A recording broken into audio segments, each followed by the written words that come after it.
One of the things I think that comes out of this is you get an appreciation of a God's work through time, that you don't get just reading the Bible in the normal cover-to-cover way, because not all the books of the Bible are arranged in chronological order, and even within books that we often think of as being in chronological order, they're not always that way because of topical or theological concerns of the author.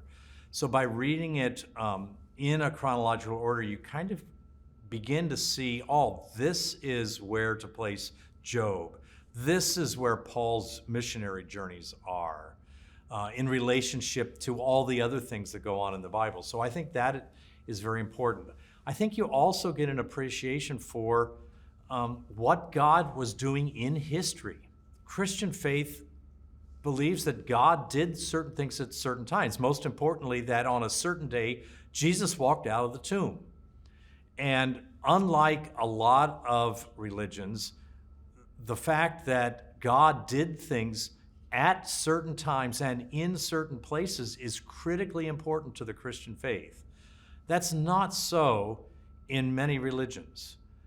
And so it's important for us to have kind of an idea of the flow of biblical history, God's work from his first promise to Adam and Eve through the last promise in the book of Revelation.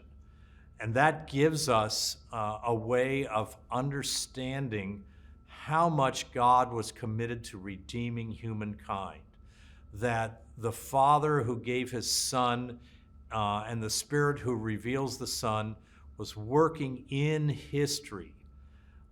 This is fundamental to the Christian faith, more so than we often acknowledge. And so chronological Bible, I think, helps us do that. It helps us see that flow more clearly. It's not the only way to read the Bible, and there are other good schemes of reading the Bible, but I think a chronological reading of the Bible contributes something that other ways of reading the Bible simply don't.